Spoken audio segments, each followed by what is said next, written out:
Alright guys, welcome back. Let's see what's happening between our borders in county and countries. Earlier today, Raila Odinga together with William Samoei Ruto, they had ODM Kenya Kwanza parliamentary meeting. On surprise of many, two individuals who are now popular in ODM skipped that event. Edwin Sifuna and Babu Owino. This is how Raila Odinga and Deputy President Kithure Kindiki, together with the President himself, William Samoei Ruto, arrived.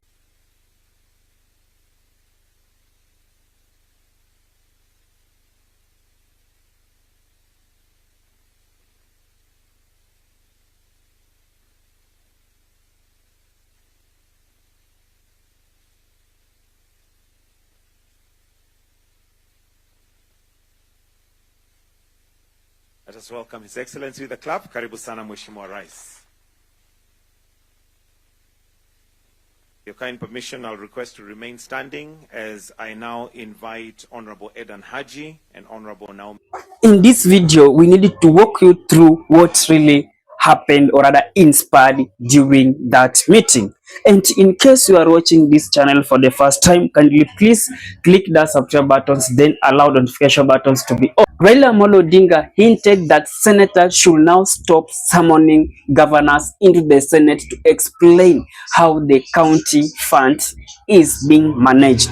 The work of summoning the governors is the work of members of county assembly, that is MCS. Assembly or the Senate.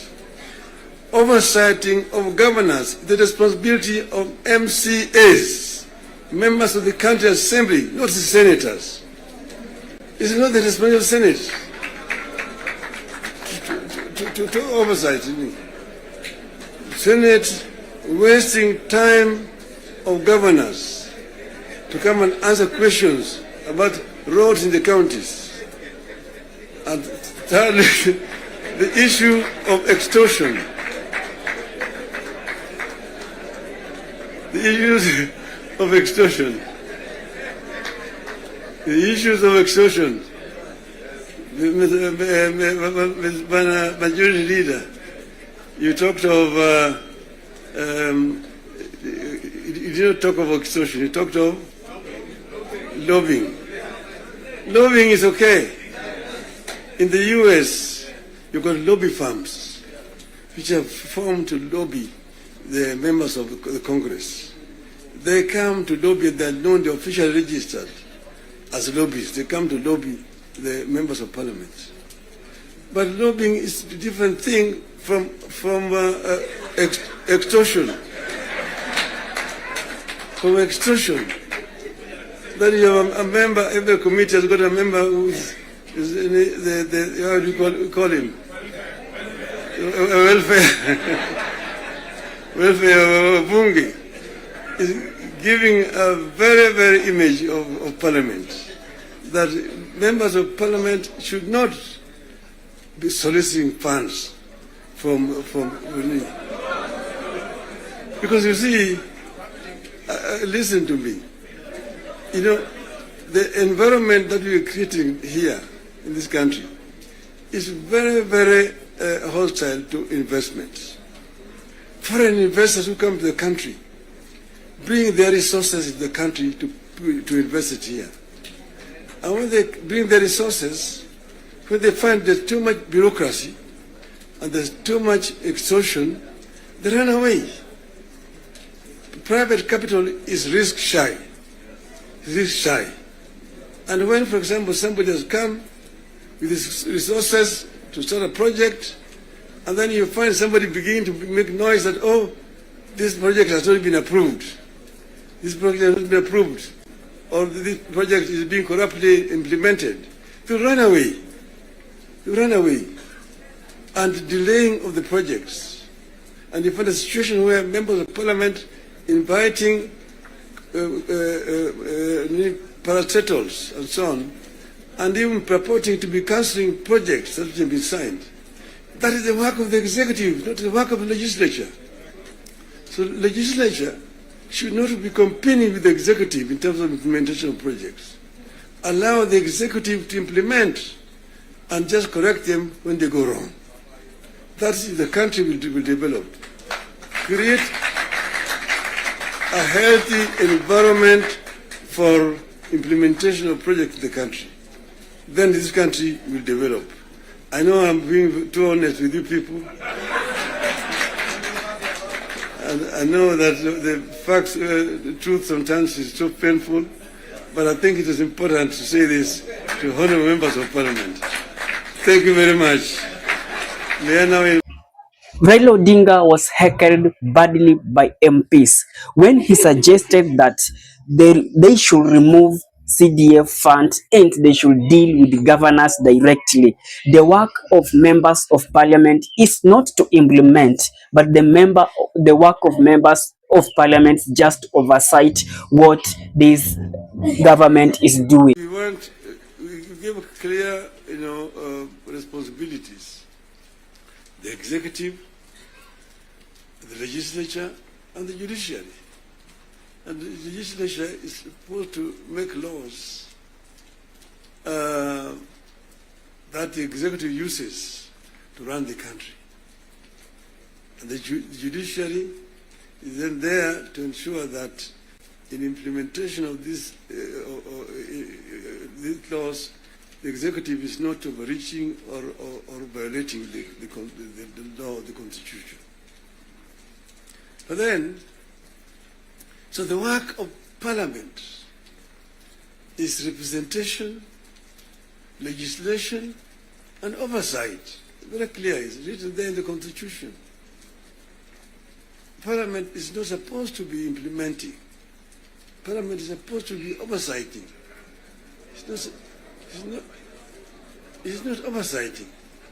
And secondly, there is only two levels of devolution. There's, national and one level, county. Constituency is not an element of devolution. Devolution remains at the county. Down there, the constituency, the county government does implementation of the projects. I'm saying, correct.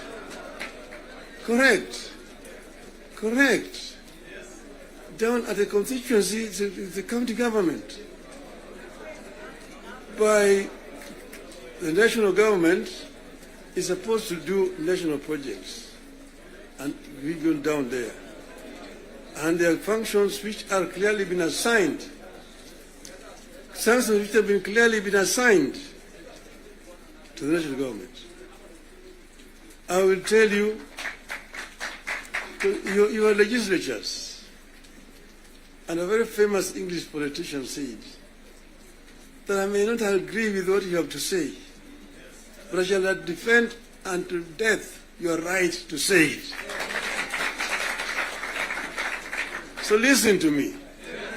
Let me say it. And then you'll have a chance to come and respond. So I'm telling you, I know that sometimes the truth is very bitter.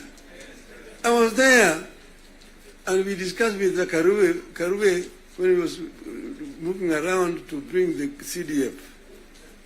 The CDF was brought because of circumstances that were prevailing at that time. In those days, with a centralized system of government, there was very little resources which are going down to the counties. And that's the reason why the Harambee became the major ways of mobilizing resources. Sometimes you find nearly 100 cards in your desk for Harambees here and there. Whenever the president moved around, we'll go around to counties, to the districts. And then we'll be addressing people. People will come up to tell them their problems. Mtukufu Rais, hapa kwetu barabara ni mbaya sana, haipitiki, mvua ikinyesha kuna matope, barabara haipitiki. Mtukufu Rais, hapa kwetu shule yetu hapa, juzi mvua ilinyesha na upepo kaja katoa paa, watoto sasa wanasoma chini ya mti hapa. Mtukufu Rais, hapa kwetu hakuna maji. Mkufu wa rais hatuna stima na kadhalika. When he stands to respond, to say, nyi mnasema barabara ni mbaya, mnasema hospitali hakuna dawa, mnasema upepo imechukua paa ya nyumba, mjumbe wenu anafanya nini? Yeye anapiga tu kelele kule bunge, anapiga tu kelele kwa bunge, hajali mambo ya maendeleo kwake. Kwa hiyo mimi nitatumia mtu kuja kufanya harambee, lakini leo mimi nitatoa pesa ya kujenga hiyo shule ambayo kujenga hiyo nyumba, nitatoa pesa na kadhalika. That was the end of it. So the MP was the one who was being blamed for the failure of the national government to do certain things in their constituency.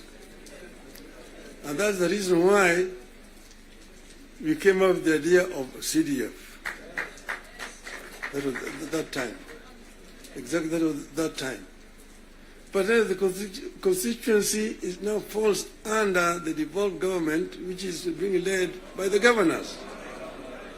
So constituency is not a devolved unit. And members of parliament themselves should not be involved in development, because there's supposed to be oversighting. There's supposed to be oversighting. If you have yourself being involved in construction of roads, building of schools, hospitals, who is going to oversight you? Who is oversighting you? So, Mr. President, I hold very clearly that these MPs know that they should not have any business in trying to implement projects in their constituency. Implementation of projects should be left to the county government. Secondly, the oversight, the national parliament oversight the national government, whether it is the National Assembly or the Senate. Oversighting of governors, the responsibility of MCAs, members of the county assembly, not the senators. It's not the responsibility of the Senate to oversight. Senate wasting time of governors to come and answer questions about roads in the counties. And thirdly, the issue of extortion.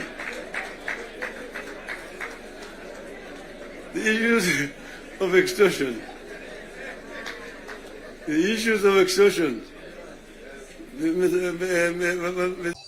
William Samoei Ruto suggested that he's going to arrest all senators, all members of parliament, or rather any public service servant who has ever engaged in bribe.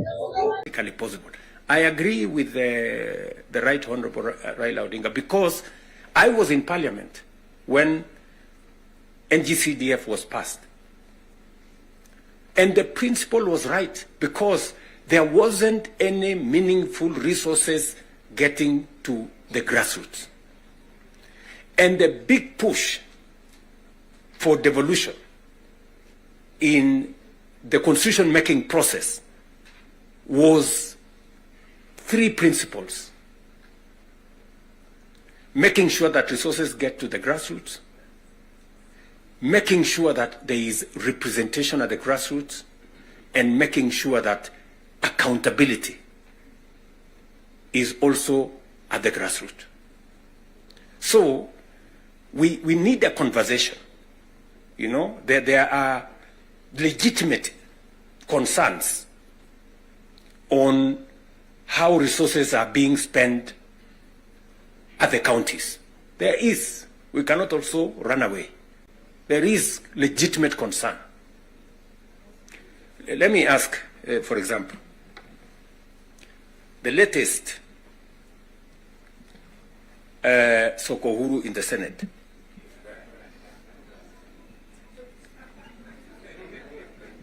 Because you have to accept, you know, by virtue of the position I hold today, I am a consumer of raw intelligence.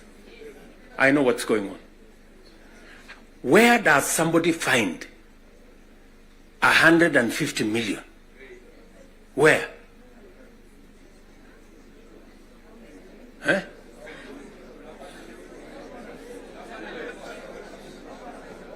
Is that his money? That is money that belongs to the county. Is that correct or not correct? Yes. Let me ask you, members of parliament who are seated here. Do you, for example, know, do you, for example, know that a few members of your committee collected 10 million shillings so that you could pass that law on anti-money laundering? Did you get the money? No.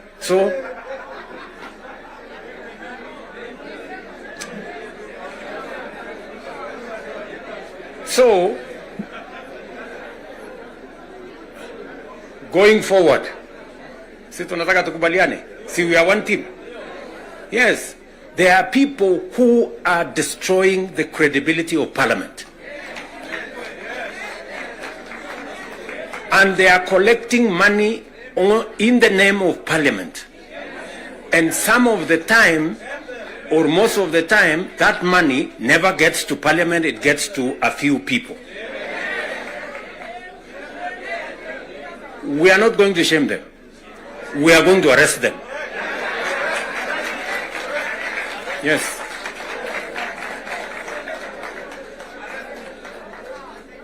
Do we agree? Do we agree? Yes. Whoever is giving and whoever is being given and whoever is doing whatever it is, we sort them out.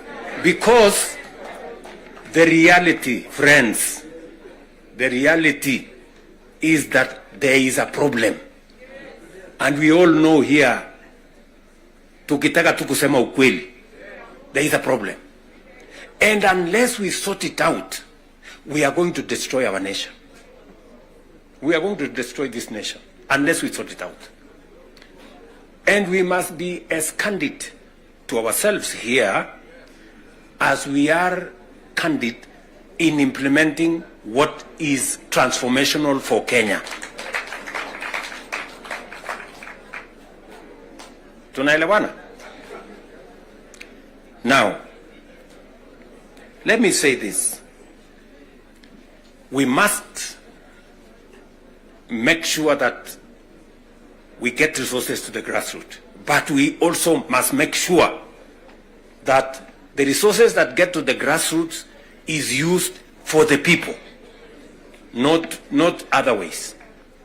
And so we must do for the national government as well. In our 10-point agenda, we have discussed about the young people of our nation and how we need to protect their livelihoods. I want to ask the leadership seated here today, members, I want to persuade you. Receiving bribe from the public. Then the question remains that members of parliament were on a record that for them to impeach Rigathi Gachagua, they were bribed with William Samoei Ruto. That the big fish, who is William Samoei Ruto, should be arrested first before going to these small fishes in his government. He really praises Raila Odinga, even though he could have lost election. That is now William Samoei Ruto. Then Mzee Raila Odinga a win. He could have just implemented what William Samoei Ruto is implementing now. Where we are. The difference, leadership.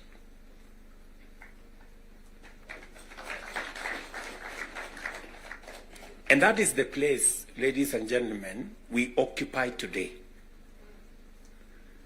So that you understand the importance, the sacred position you hold as a leader. Sometimes people want to ask, how do people who live in different houses, they have their own lives to pursue, but they wake up one morning on an election day and they go one after the other to 10,000, to 20,000, to 50,000 and elect you. But it is a moment that God has given us as leaders. And therefore, we must do whatever we are doing, knowing very well that we have a heavy, almost sacred responsibility to the people we lead and to the nation of Kenya.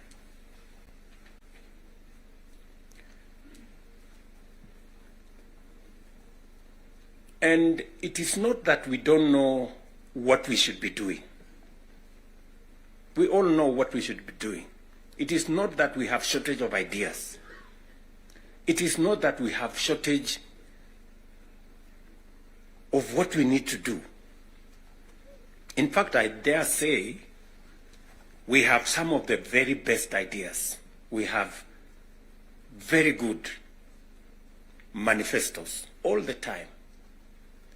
And in fact, if you look at, and I keep referring to this, if you look at the manifesto of Kenya Kwanza and the manifesto of Azimio, the difference is hardly 20-30%, 70%.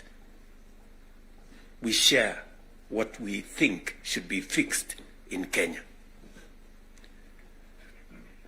But politics somehow has taken our country hostage, that we cannot do what we all know we should do.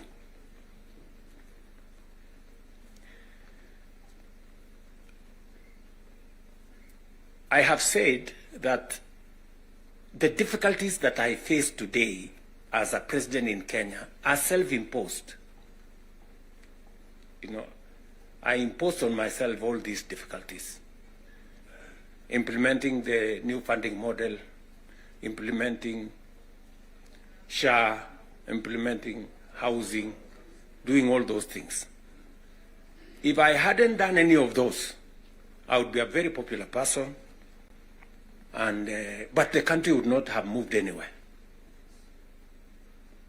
I am confident that if Raila had become president, he would be doing what I'm doing. Yes. He would be implementing SHA. He would be implementing housing. He would be doing reform in the education. He would be doing reform in agriculture. I know that for a fact because I have been in his school of leadership. That's the correct position. And he would be as unpopular or as he'd be having the same difficulties that I have today. But these are necessary for Kenya to change. Friends, we cannot change the country otherwise. And that is why he has the courage to stand here and tell you, let us stop the extortion. Yes. Very few leaders can stand here and tell you to stop the extortion that is going on in Parliament. I'm telling you the truth. Very few leaders. Because we like making peace with mediocrity. Oh, you know, and they're trying to explain things that we shouldn't be explaining. Now let me ask you, friends, you know, we are all friends here. Yeah, we are one team, or so I guess. This fellow who is called chairman of welfare in committees, what is their job? What is their job? Extortion, that's it. And that is what Prime Minister is saying. You know? You know, what is Sokohuru? What is Sokohuru? Tell me, what is, you know Sokohuru?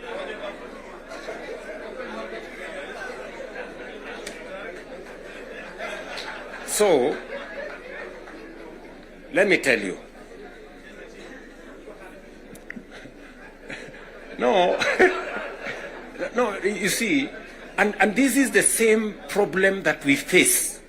This is the same problem that we face. Because, look, for example, we passed the law that we all know, friends, we all know the problems we go through with fundraisings for people who have hospital bills. All of us. In your phones, you have WhatsApp groups. So-and-so has this, this condition, so-and-so has this condition, contribute here. True or not true? Yes. But we don't want to fix it because it's difficult. But I must commend you. I must commend the members of National Assembly and Senate because you took the courage and passed the bills that today is beginning to solve the problem of health in Kenya. It may not happen instantly, but all of you can now see that there is a possibility that we can sort out the challenge of health and health delivery in Kenya.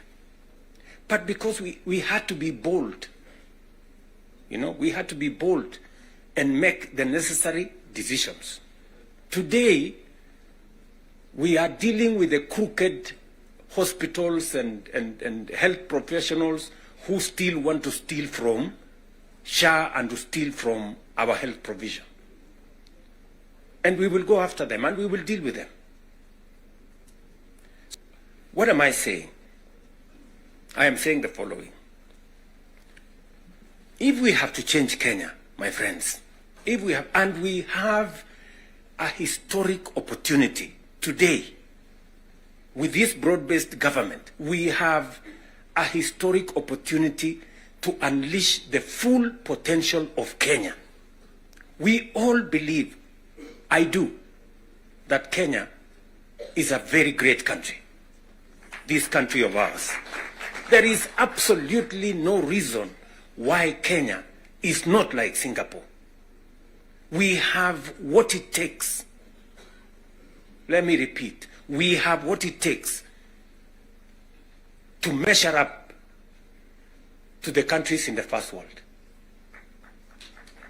Yes, we do. Yes, we do.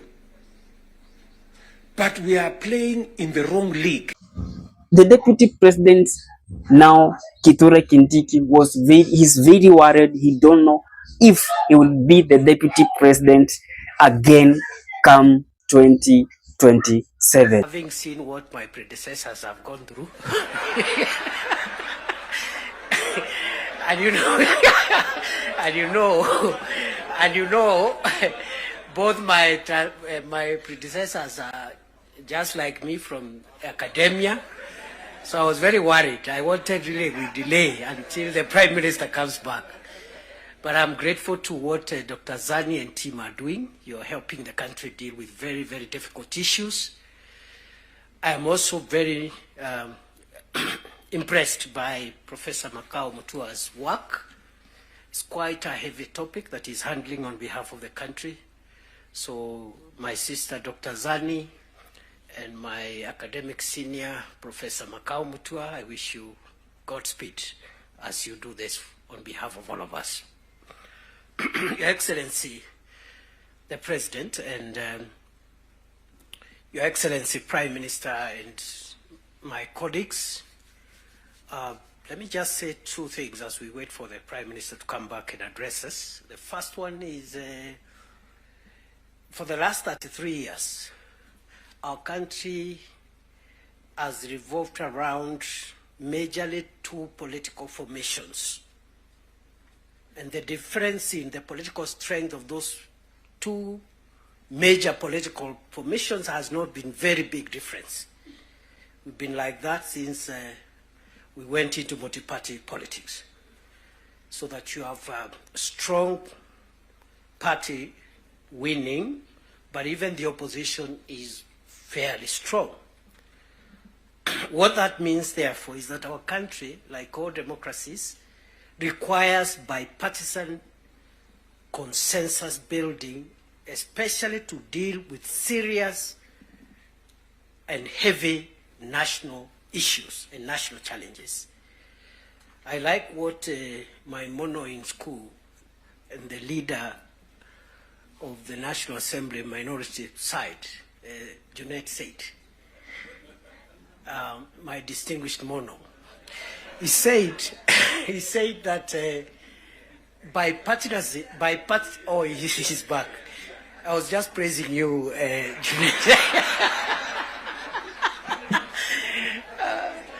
we need,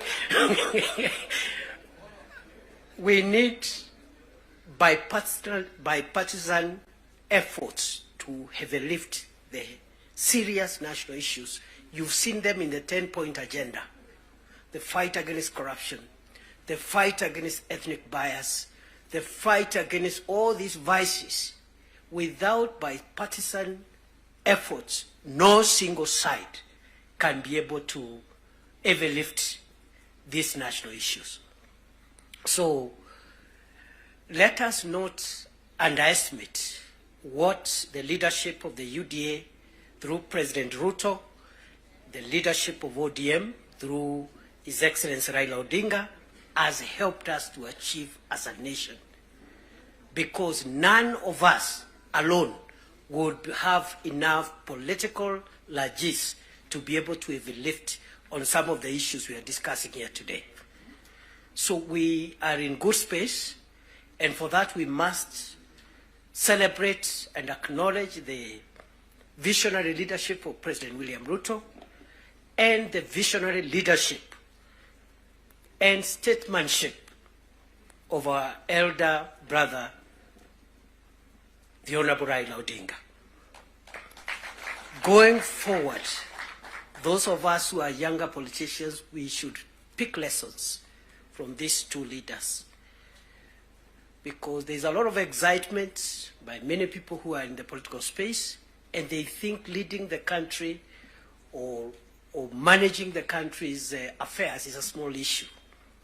And some of the characters running up and down around, if they are given this nation to manage even for a day, the country will sink, because they don't have enough wisdom and enough foresight to be able to manage the complex society that is Kenya.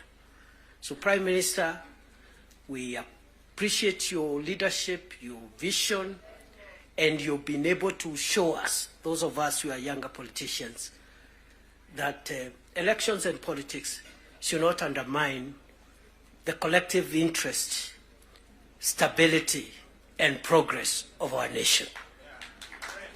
You have helped us understand that individual ambitions to become whatever we want to become should not stand between us and our country's stability, progress, and sustainability. The last point I want to make now that we have reached where we wanted to reach is that, again, just to emphasize that I am happy to see again many political parties whose leadership is here, but although the NADCO and the 10-point agenda was introduced by the two largest parties, UDA and ODM, we have other allies who have joined us from both sides. And what this means is that the country is generally and gradually forming the national consensus that we are looking for. And therefore, for me, the lesson I pick, even looking at the leadership that has spoken here, Stewart Matzayo from Kilifi, Owen Baya from Kilifi, Junel Mohammed from Migori, Migori and other places, and myself. Those who have felt that perhaps they need space to show their leadership skills, yet they feel their background, their religion, their ethnicity disadvantages them. Their background, their religion, their ethnicity disadvantages them in a large national party to realize your dream, your potential, and your skills to be tapped than otherwise. And therefore, going forward, as we form coalitions and build our respective parties, let us look towards building national parties as opposed to sectarian parties, because that is where the future of a nation is best assured. So, on that basis, I want to end there, because I saw my colleagues got, I don't know who got no term. I want to end there and wish this meeting all the best.